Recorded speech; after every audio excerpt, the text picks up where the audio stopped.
Arturo Peña Oropeza es un destacado abogado, es juez de distrito. Esta mañana está en cabina. Platico con él. Gabo Libros, Arte y Café presenta La Entrevista con Emanuel Civilla. La Entrevista. Arturo, ¿cómo estás? Qué gusto saludarte. Bienvenido a Telereportaje, más en un día polémico por lo que se ha aprobado ya en comisiones del Senado y que se espera que entre mañana y el miércoles se apruebe en el Pleno. La reforma judicial.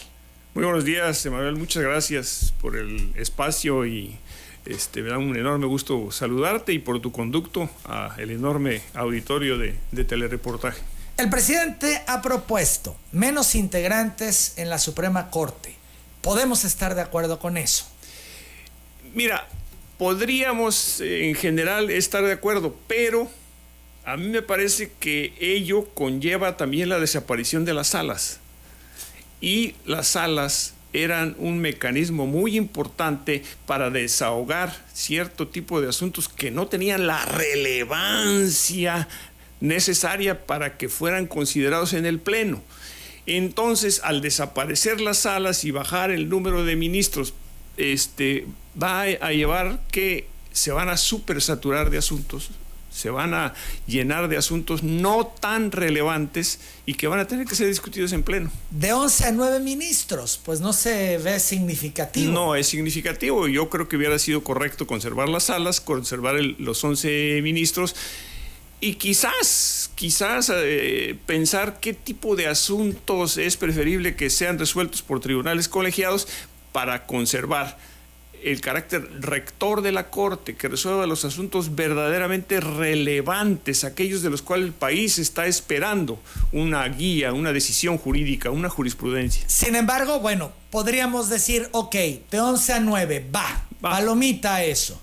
De acuerdo. Reducir periodo de 15 a 12 años, pues tampoco me parece algo que pudiera frenar la reforma, pues reducir el periodo. Pero fíjate que sí rompe con una de las garantías que se han establecido para efecto de que los ministros no coincidan con el ingreso y egreso de los demás poderes, porque eso conduce a su acotamiento. Por eso se propuso 15 años, para que no fueran 12, que son 2 sexenios exactitos. Para evitar esa coincidencia es que se pensó en los 15 años. Entonces, aunque parece que no hay una gran diferencia de 15 a 12, es importante tener presente que se debe procurar que el ingreso y egreso de ministros no coincida con el de los demás poderes. Reducir el salario de altos mandos y bueno, que nadie gane más que el presidente. Este es otro de los temas también polémicos que yo veo a mucha gente en ese ánimo,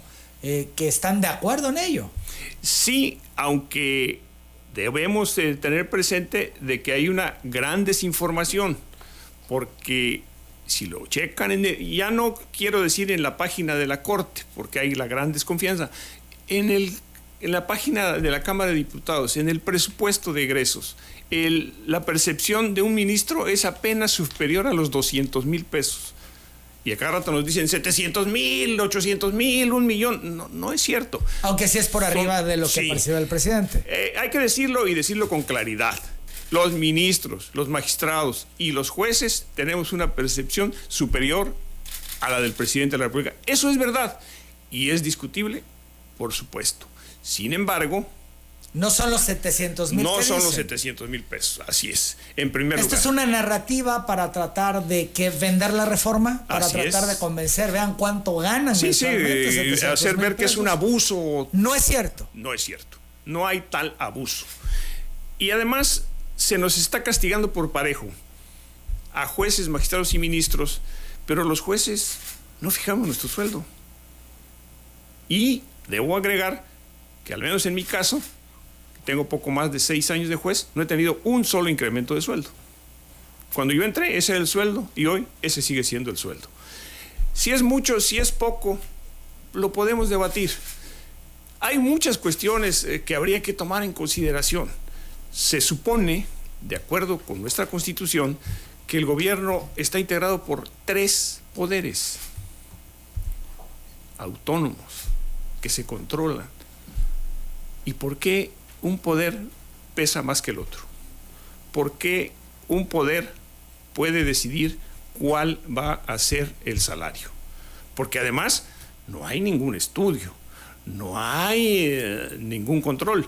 El presidente de la República puede mañana decidir que quiere ganar 40,000 pesos y todo el mundo tendría que ajustarse a la baja.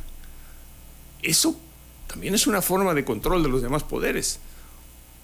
Entonces, cada poder entonces tendría, si es autónomo, fijar sus salarios. Por supuesto, lo que se debe de quitar es la discrecionalidad para fijar salarios. Totalmente. Para mí la solución sería convocar a especialistas, a la sociedad, a las universidades, a establecer cuál debe ser el salario, cuál debe ser objetivamente, atendiendo a la responsabilidad, atendiendo a la preparación. Recordemos que algunos compañeros jueces han perdido la vida en el ejercicio de su encargo. O sea, es un trabajo de riesgo en muchos casos. Entonces todo eso se debe tomar en cuenta y lo correcto para mí sería que un ente probablemente conformado con representantes de los tres poderes y sociedad civil se ponga a establecer qué se requiere para ocupar el cargo y cuál sería el salario justo. Y no decir, el presidente de la República tiene que ganar menos que un ministro tiene que ganar menos que el presidente, un legislador puede ganar tanto. No, vamos a establecer cuál es el salario correcto, el salario justo, atendiendo a la preparación y a las responsabilidades que cada quien tiene. También la iniciativa del presidente propone terminar con pensiones vitalicias de retiro y eliminar 2 salas de la Suprema Corte. La pausa y hablamos de estos 2 puntos. Seguimos en esta plática con el abogado Arturo Peña Oropeza. Estamos platicando sobre la reforma al Poder Judicial, esta propuesta que ya fue aprobada en la Cámara de Diputados Federal y que ya en el Senado de la República se ha aprobado en comisiones, y que entre mañana y pasado pasa al Pleno y seguramente se va a aprobar. Y que no le han cambiado ni una sola coma porque esa ha sido la instrucción, es lo que han dicho. Esto es, los legisladores de oposición han señalado, sí queremos reforma judicial, sí estamos de acuerdo en algunos puntos que ustedes plantean, pero hay otros que no, por los riesgos. Por ejemplo, se destacaba el asunto del amparo. Unos destacaban también el tema de la elección, sobre todo la elección. Ya hablaremos de eso. Sigamos con la propuesta del presidente. Terminar con pensiones vitalicias de retiro. ¿Suena bien? Bueno, depende quién lo escuche, diría yo. Porque seguramente para las viudas de quienes se desempeñaron como ministros o como magistrados y actualmente reciben ese ingreso y que les permite vivir con decoro, pues seguramente ellos no van a estar de acuerdo. Pero sin duda serán la minoría. Es muy probable que la mayoría esté de acuerdo, que la mayoría lo considere un abuso. No es mi caso, pero independientemente de ello, yo pregunto, ¿van a desaparecer el artículo 14 de la Constitución? Porque ahí dice que no puede existir una ley retroactiva en perjuicio de persona alguna. ¿Y entonces? ¿Qué pasaría? ¿Van a desaparecer el 14? ¿Ya se va a poder hacer leyes retroactivas? ¿O van a dejar vivo el 14 y vamos a tener aquí un conflicto entre 2 disposiciones de nivel constitucional que se van a contraponer? Y luego, ¿y ahí qué podría hacer? Bueno, estas viudas, por ejemplo, pudieran proceder para defender este derecho. Sin duda, y también va a ser materia de un terrible desgaste para el Poder Judicial, porque debo decirte que están incluyendo en la última parte de la reforma un precepto que establece que esta reforma constitucional se tiene que interpretar en su literalidad y prácticamente prohíben voltear a ver otros preceptos para realizar la interpretación, lo cual es absurdo, porque ninguna ley se debe interpretar de manera aislada. ¿Y en dónde queda el primero constitucional que dice que todos los seres vivientes en este país tenemos los mismos derechos? Entonces, va a ser terrible, claro.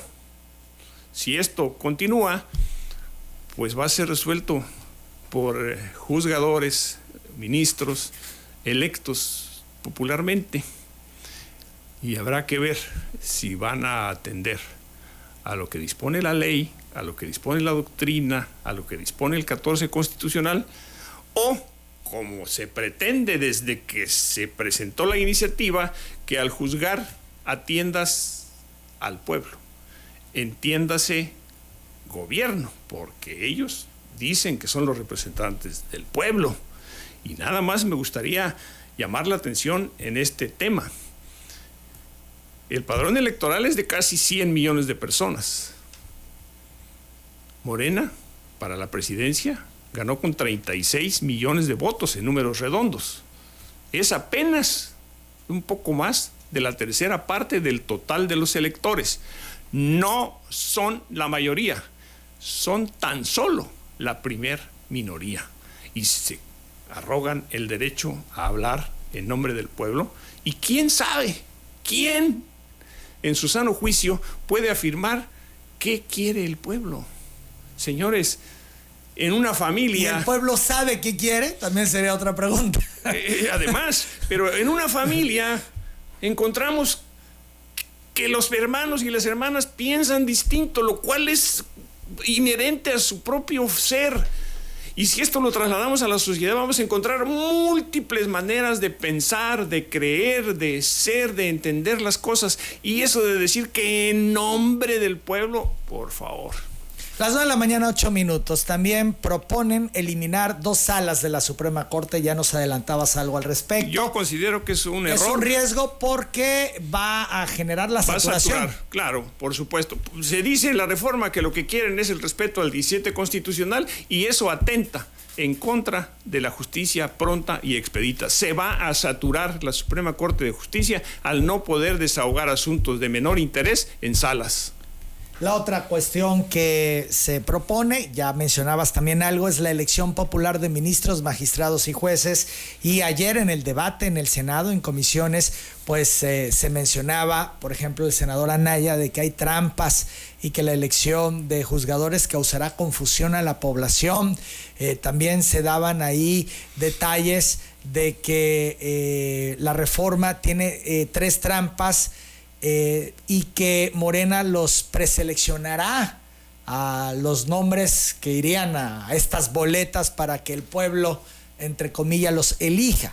Y terminará siendo una especie de tómbola popular, porque pues esto es un tema grave que además dice cualquiera puede participar siempre y cuando tenga 8 de promedio y una carta de recomendación de la vecina.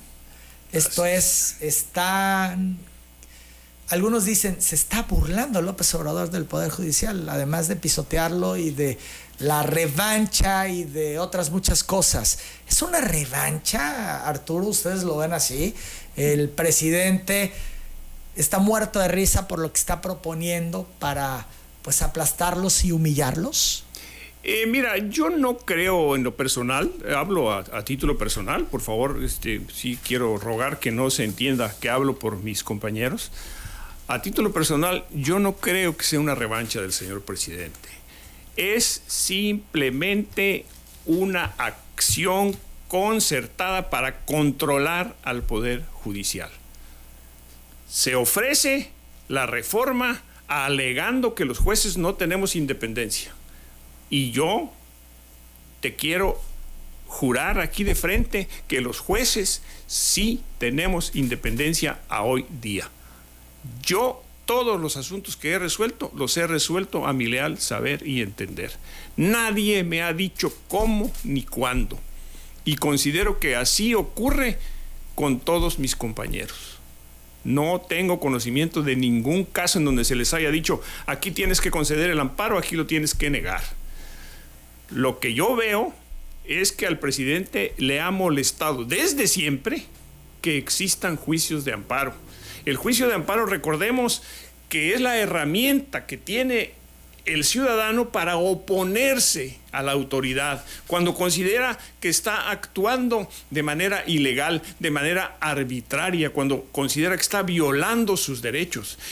Y yo no he escuchado, y quiero decirlo y decirlo fuerte, la reforma tiene como finalidad, si bien no desaparecer, sí minimizar el juicio de amparo. Era otro de los temas que advertían los senadores de oposición. Y coincido con ellos. Lo que se busca es que el juicio de amparo se reduzca. Y eso es en perjuicio de la ciudadanía. Esto es, no está entendiendo el pueblo de México, parafraseando al tan mencionado pueblo de México, lo que se le viene, en lo que va a caer el tema de la reforma cuando se aplique y las consecuencias que va a generar. Claro, porque sobre pretexto de que el pueblo, y de que al resolver tienes que voltear a ver qué quiere el pueblo, pues lo que se busca es que ese pueblo, que entiéndase, está representado por el Poder Ejecutivo y por el Poder Legislativo, en aquellos casos en donde estemos analizando amparo contra leyes, pues lo que quieren es que resuelvas en favor de ellos, y de lo contrario vas a tener un tribunal de disciplina que va a poderte sancionar por no haber resuelto en pro del pueblo. Entonces es un grave atentado a los derechos de los ciudadanos, es reducir, es minimizar el juicio de amparo, lo cual es terrible. Un retroceso, Arturo. Total y absoluto, es reducir los derechos de las personas. Pongamos ejemplo, está enojado el presidente porque tuvo problemas con sus obras insignias, por ejemplo, el Tren Maya, por ejemplo, el aeropuerto de Felipe Ángeles, en la misma refinería algo hubo. Todo esto porque se ampararon en su momento. Así es. Y retrasaron las obras. Así y entonces él quiere desaparecer los amparos para que, poniéndolo con mayor claridad, así es, nadie pueda oponerse a una obra que haya decidido el gobierno en turno, aunque viole, aunque pase por encima de los derechos del pueblo, a como están diciendo lo contrario. Eso es exactamente lo que se pretende. Y déjame hacer esta acotación, Emanuel. Les molesta del juicio de amparo especialmente la suspensión. No se entiende la diferencia entre una suspensión y una resolución definitiva en un juicio de amparo. Debemos tener presente que cuando un juez de distrito se pronuncia respecto de si concede o niega la suspensión, lo único que tiene es la demanda, donde un ciudadano afirma, me está pasando esto, esto y esto. Y entonces suspendo. Entonces suspendo, pero no suspendo porque ya esté considerando que esa persona tiene razón. Entendamos, la suspensión no es más que decirle a la autoridad, oye, autoridad, espérate. Voy a investigar. Déjame verificar. Es más, déjame verificar contigo, porque a ti te pido el informe. Tú infórmame. Mira, el ciudadano dice esto, aquí está la demanda. ¿Qué hay de cierto?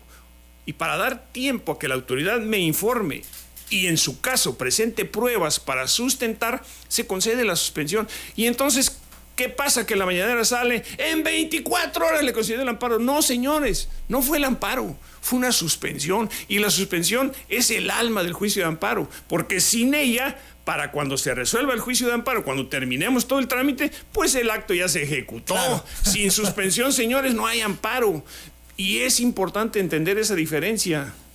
Hablemos de la elección de ministros, jueces y magistrados. Las 9:15, vamos a la pausa. Arturo Peña, hablemos de la elección de jueces, magistrados y ministros. Han dicho los opositores que ponen en riesgo, porque puede intervenir, por un lado, el crimen organizado para poner a jueces a modo, y también partidos políticos, en este caso el que está en el poder, que tendría las condiciones de una gran red de justicia a su favor.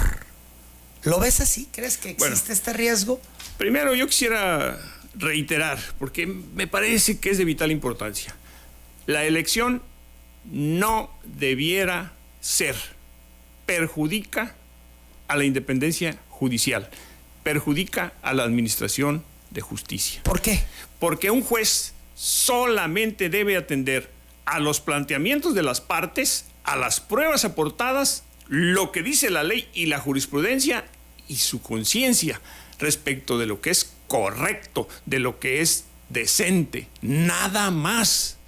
Y la elección, porque es lo que pretende, y lo dicen, no simplemente es un sentimiento implícito, no, lo dicen expresamente, que se atienda a la voluntad del pueblo, y entiéndase pueblo, gobierno, a la que diga la mayoría.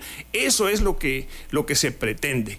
Pero ya pasando esta primera puntualización, va a existir de entrada manipulación por parte del gobierno en turno. ¿Por qué?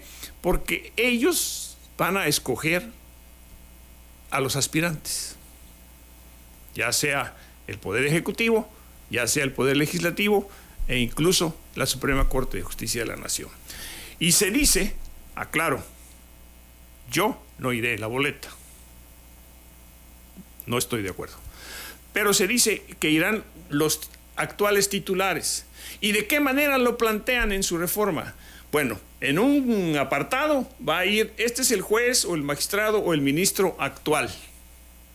Es decir, entiéndase, el corrupto, el inepto, el culpable de que el Poder Judicial esté como ellos dicen que está, que porque no es cierto. Porque es su narrativa. Así es. Así la han vendido. Entonces te van a poner aparte. Y luego aquí va a aparecer una columna donde diga, estos son los candidatos propuestos por la presidencia de la República. Y luego otra, estos son los candidatos del Poder Legislativo. ¿Tú crees que va a haber equidad? ¿Tú crees que el juez, magistrado o ministro en funciones, con 6 años de insultos en su contra, de denostación en contra de su función, va a poder competir con quienes llevan el visto bueno y el aplauso de la presidencia de la República? Por favor. Pero aparte, es ridículo. Se dice que se van a elegir a la totalidad de jueces, magistrados y ministros, en tratándose de ministros, en una sola elección nacional. Y tratándose de jueces y magistrados en 2 etapas, 2025 y 2027. Y que las elecciones van a ser por circuito. No quiero ni siquiera mencionar lo que va a ocurrir en la Ciudad de México, donde hay una gran cantidad de juzgados de distrito, de tribunales colegiados de todas las materias de apelación, en fin, etcétera, etcétera, etcétera. Eso va a ser una locura. Vamos a referirnos a un circuito más o menos pequeño, el 10º circuito, que comprende Tabasco y sur de Veracruz. En el 10º circuito somos 28 jueces y 27 magistrados. Se tendrían que elegir 13, porque bueno, hay una fracción, pero pues entiendo que no podemos elegir una parte de magistrado, ajustándolo a la baja, 13 magistrados y 14 jueces. Las boletas, no hay mayor reglamentación secundaria cómo van a ser elaboradas. Escuchaba poco antes de entrar a la entrevista que una senadora inconforme hizo referencia de que van a aparecer 81 nombres para ministro. Está equivocada. ¿Por qué? Porque se le olvidó que tiene que sumar a los actuales ministros. Entonces, no van a ser 81, van a ser 92 nombres. Pero también hay que elegir a los magistrados del Tribunal de Disciplina, que son 5. Pero como se van a proponer 3 candidatos para cada puesto por cada uno de los poderes, pues entonces son 45 nombres. Y se van a elegir magistrados de la Sala Superior, y se van a elegir magistrados de la Sala Regional, magistrados de circuito y jueces de distrito. En el caso de magistrados van a ser 91, en el caso de jueces de distrito van a ser 98. Es decir, aquí en Tabasco van a ser más de 300 nombres. 300 nombres que me van a dar a mí para que yo elija qué quiero para cada posición. Sí, La idea planteada es que van a poner en el reverso todos los nombres y en el frente los encargos para que se ponga ahí el nombre porque se dijo con el nombre va a tardar 2 horas una persona en votar y los candidatos van a estar numerados. Entonces la persona va a poder colocar el número o el nombre o ambas cosas. Si de por sí, Arturo, en las elecciones concurrentes de pronto hay confusión, donde viene el logo del partido y el nombre del candidato, a como lo están planteando, pues se ve una verdadera locura. Y que además, Emanuel, en las elecciones solamente vas a poner una cruz, una marca en el logotipo del partido, en el nombre del candidato. No, aquí lo tienes que escribir. ¿Tienes que poner el nombre? O el número que le correspondió, pero no nada más una marquita. Muy complejo. Va a estar muy complejo, pero muy además, complejo. Déjame decirte que existe una franca contradicción entre el texto constitucional propuesto y el segundo transitorio. ¿Por qué lo digo? Porque en el segundo transitorio se dice que los votantes solamente van a poder elegir hasta 5 mujeres y hasta 5 hombres en el caso de jueces y magistrados. Y eso no corresponde con lo dispuesto en la Constitución de que la elección va a ser por circuito. En Tabasco, simplemente en Tabasco, como ya lo apunté, van a ser la mitad, son 13 magistrados y 14 jueces. ¿Y por qué 5? Pero además la redacción, permíteme leerla. Te faltan. Claro, van a quedar algunos. ¿Y entonces? Pues entonces, ¿quién los va a elegir? ¿Quién los va a elegir? ¿Cómo va a ser?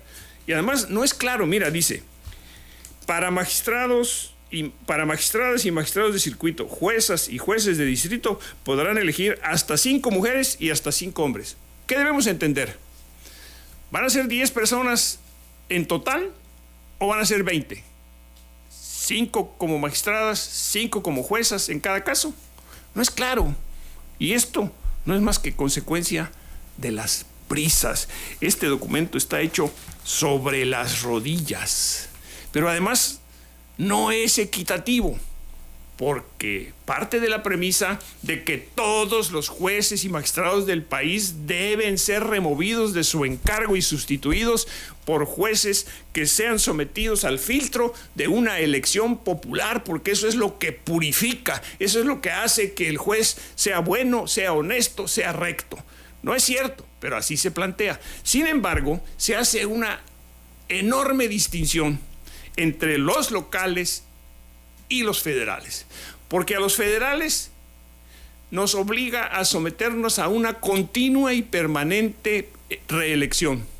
Y en el caso de los jueces locales, en el artículo 116 dice: las y los magistrados y las y los jueces durarán el ejercicio de su encargo 9 años, podrán ser reelectos y si lo fueres, solo podrán ser privados de sus puestos en los términos que determine la Constitución. Esto es, en el caso local, es nada más una elección, una reelección que vendría a ser a como estamos actualmente, te nombran y luego te ratifican y se quedan de por vida. Vitalicio. Claro. Y no que la elección purifica. Uf. Pero ¿qué cosa? ¿por qué a los jueces locales sí y a los federales no? ¿Por qué? Porque los enemigos... O sea, los locales los dejas vitalicio. Así es. Uf. Y a los federales a un constante procedimiento de reelección, a la constante preocupación de qué quiere el elector, de estar pensando cómo poder sobrevivir en el cargo. ¿Por qué? Porque los jueces federales resuelven amparos. Insisto, esta reforma está encaminada única y exclusivamente a minimizar el juicio de amparo, a hacerlo chiquitito. Y a tener el control del Poder Judicial. Sin duda. Las 9 de la mañana con 29 minutos, pues a mí me hace mucho que pensar, porque si me entregan unas boletas con 300 nombres, me pierdo. No tengo ni idea de por dónde empezar.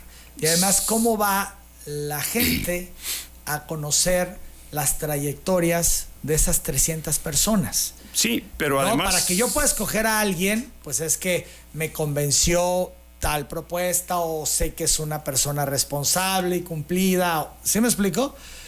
Sí, pero Manuel. me das 300 nombres, no los conozco, no sé qué han hecho, no sé dónde han estado. Me voy a poner a investigar los 300 nombres para saber quiénes son esas personas. Pero ¿Cuánta gente en este país lo va a hacer? Pero mi estimado Emanuel. Y luego, ¿cuánto me voy a tardar en poner el numerito de los 300 para ir elogiando entre ellos? Que además, déjame decirte que va a ser, que como lo dijiste, va a ser un numerito, porque la cantidad de nombres no va a permitir que haya un número legible. Es decir, van a tener que sacar su lupa para poder identificar el número que les interesa. Pero Emanuel, nada más estamos viendo una pequeña parte del problema. ¿Por qué? Porque la elección no es nada más para jueces federales. Yo te he hecho una alusión a los jueces federales, pero a eso súmale los del estado, que son muchísimos más. Ahí no van a resultar 300 nombres, ahí van a resultar más de 1000 nombres. Entonces nos tardaremos, ¿qué? ¿Media hora por voto? Mira, no puedo creer que sea así. Te prometo, Arturo, que no puedo creer que ese sea el planteamiento que está haciendo el presidente López Obrador. Lo que es una realidad es que el presidente les ganó el discurso y el debate desde hace mucho tiempo. Pues sí. La gente tiene la percepción de que el Poder Judicial es un poder corrupto y que responde a otros intereses, no a los del pueblo. Pero mira, eso lo posicionó el presidente y puedo creer que es unánime, porque escuchas a la gente del pueblo y te dice, no, es que son corruptos. Así es. Entonces, en esa idea, pues ya les ganó el presidente todas, aunque lo que esté proponiendo sea una locura. Pero aparte de ser una locura, es contradictorio. Efectivamente, una de las características, y digo características que no atributo, porque me parece que no lo es, al menos no en este caso, una de las características del Ejecutivo Federal es su tenacidad. ¿Cuántas veces compitió para presidente? Muchas, hasta que al fin llegó. Es un hombre constante, fijo en sus metas y las insiste hasta que las consigue. Y él... ¿Estén bien o mal? Así es. Decirlo. Él, desde que tomó posesión, empezó una lucha con el Poder Judicial. Jueces corruptos, el Poder Judicial está podrido, jueces corruptos. Y los hay. Los debe haber. Mira, en un ente donde laboran miles de personas, seguramente existen ovejas inmaculadas y otras que no lo son tanto. Yo sostengo que no hay jueces y magistrados corruptos. Y lo sostengo porque si el más vil de los delincuentes, el peor que tú te puedas imaginar, un pederasta, un parricida, el que tú entiendas que es el peor de todos, ese tiene derecho a un juicio justo. Y solamente se le puede dar ese calificativo después de haber sido oído y vencido en juicio. Ninguno de los actuales jueces y magistrados ha sido sometido a un procedimiento. Ninguno ha sido vencido en juicio. Por tanto, yo sostengo que no hay un solo juez ni un solo magistrado corrupto. ¿Por qué? Porque no hay una sentencia que así lo determine. Las 9:34 a.m, ya en esta recta final. Decía yo, el presidente ha ganado el debate público. Sin duda. La percepción ciudadana es así, y además él vende, el pueblo elige y el pueblo tal, cuando bueno, ellos van a poner a quiénes y demás, ¿no? Pero bueno, ya lo logró, es sumamente hábil y pues el debate lo tiene a su favor. Sin duda. Lo que viene también por la mayoría que tienen en su partido es que la aprueben entre mañana y pasado.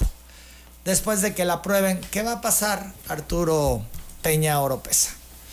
Bueno, si sucede lo que tú enumeras... No lo dudo, eso va a ocurrir.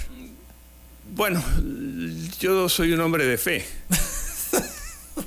Y creo que hay una serie de factores que están incidiendo Primero, y debo puntualizarlo con mucha claridad, no tienen hasta hoy los votos que necesitan para aprobar la reforma. Les falta uno. El comentario alegato que se habla de Yunes, que va a ser el que al final o no va a llegar o va a votar. Antes de eso quiero hacer referencia a un comentario que hubo por ahí de decir, bueno, es que necesito 85.3, entonces se ajusta y esos 3 baja y con 85 tengo. Lo cual no es correcto. Ya hay pronunciamiento de la Corte en el sentido de que en este caso el ajuste es hacia arriba. Necesariamente necesitan 86, no los tienen. Pero los van a tener, yo eso no lo dudo, Es probable, pero lo mismo que sostengo para el caso de jueces y magistrados cuando te afirmo que todos son honestos mientras no existe una sentencia que demuestre lo contrario, yo les doy un voto de confianza a los 43 y pienso que son honestos mientras que con su actuar no nos demuestren lo contrario. Yo he platicado con algunos legisladores de otros estados con quien tengo relación y te dicen que están en Morena y te dicen que están en contra de los alcances, o sea, sí a favor, igual coinciden con los de oposición. Se requiere, y lo decimos reiteradamente, yo estoy de acuerdo en una reforma al Poder Judicial, se requiere, pero ya en algunos puntos específicos es aterrador lo que va a ocurrir en este país si se concreta, y es ahí donde no están de acuerdo, pero dice, ¿cómo crees que voy a votar en contra de la propuesta que el presidente López Obrador está empecinado que quede ya para que la pueda celebrar el 15 de septiembre? Ninguno se va a atrever y por eso todos, aunque están en contra en algunos puntos de la reforma, guardan silencio y pues están en la dinámica de levantar la mano y decir, la apruebo. Es así. Sin duda es un escenario posible. Yo me mantengo optimista, espero que no sea aprobada. Pero ¿y si la aprueban? Que todo indica que va a ocurrir. Ok, si la aprueban, bueno, tendrá que remitirse a todas las legislaturas estatales y que también la van a aprobar porque tienen la mayoría en todos los congresos. No en todos, pero sí en los necesarios. Son 16 más 1 y tienen mucho más de eso. Sí, tienen más de 20 congresos. Bueno, locales. Entonces va a aprobar los congresos, ya que el de Tabasco dijeron que se van a apurar para ser de los primeros. Es correcto, eso. Entonces dijo se va a aprobar. Sí. Entonces se va a aprobar entre mañana y pasado en el Senado y de ahí empieza la aprobadera en el país. Correcto. ¿Qué va a suceder? Bueno, yo honestamente pienso que muchos jueces y magistrados no van a aceptar, inclusive ministros, ya varios se han pronunciado en el sentido de que no van a aceptar participar. Yo no voy a aceptarlo y creo que la mayoría vamos en ese mismo sentido. Pero quienes participen, pienso que no tienen posibilidades de ganar. Me sorprendería mucho. ¿A qué quiero llegar? Que van a entrar totalmente nuevos jueces y magistrados. Y sin experiencia. Quiero ser generoso. Van a entrar probablemente personas muy capaces. Es más, concedo que quien llegue a mi lugar pueda ser más capaz que yo. Pero no sabe ser juez. Para ser juez se requiere experiencia, se requiere una formación, se requieren años de haber estado elaborando proyectos y que un experto que es el titular en turno te corrija, te diga cómo, te enseñe la técnica que subyace en la elaboración. Pues déjame decirle al señor presidente que para mí es la tarea más difícil. La formación. El juzgar en sí. Y que la formación, además, déjame decirte, se están tirando a la basura millones de pesos invertidos en capacitación de jueces y magistrados. Y esto no es una pérdida nada más en dinero, también en tiempo. Son miles de horas, hombre, utilizadas en capacitación. Y todo eso se va a la basura. Eso es en cuanto a las consecuencias de la aprobación, pero mi pregunta iba en función a, ya se aprobaron en los congresos, que es, digamos, la última etapa, y de ahí viene la publicación, ¿no? Sí, se publica y ya entra en vigor al día siguiente y inicia inmediatamente el proceso de selección. No hay ninguna otra cosa que hacer. La Corte no puede hacer nada ante esto. Bueno, mira, la reforma constitucional, entramos ya en una etapa de criterios, ¿sí? Hay jurisprudencia en el sentido de que si bien la reforma constitucional no puede ser materia de un juicio de amparo, sí el procedimiento. De la misma manera, bueno, pues tenemos la posibilidad de que las minorías presenten alguna acción ante la Suprema Corte, y hay quienes sostienen pues que únicamente se podría revisar el procedimiento, y yo sostengo que no. Yo sostengo que tenemos un bloque de constitucionalidad, que tenemos un artículo primero y que tenemos un artículo 14 y que tenemos un artículo 18 que me ha faltado mencionarte, porque efectivamente se señala que los aspirantes serán unos excelentes abogados con 8 de calificación general y 9 en la materia específica para la cual se apunten, pero en ninguna parte se dijo que tienen que tener una especialización. Y el artículo 18 de la Constitución establece que los menores solamente pueden ser juzgados por jueces especializados. Entonces, aquí vamos a tener una colisión entre derechos, y yo creo que si se plantea una acción ante la Corte va a ser inevitable que se pronuncie respecto del fondo. No se van a poder quedar con el procedimiento porque hay una franca colisión entre derechos humanos reconocidos en la propia Constitución. Sin duda interesante, Arturo. Yo agradezco mucho tu presencia, hablar y discutir a fondo sobre lo que se propone y las consecuencias que pueda generar, por supuesto, desde el ángulo que a ti te compete. Las 9:42 habló el licenciado Leonardo Sala Poisot. Dice: mi respeto y admiración a Arturo Peña, abogado con absoluta integridad profesional, ética y moral. Arturo, yo muy agradecido contigo por tu presencia esta mañana. Muchas gracias, Manuel. Yo soy el agradecido. No me quiero ir sin hacer una última precisión. Adelante. Dicen que les preocupa la dilación en la impartición de justicia y modifican el artículo 17, pero no lo modifican para resolver la enorme cantidad de problemas que hacen que los juicios se retrasen.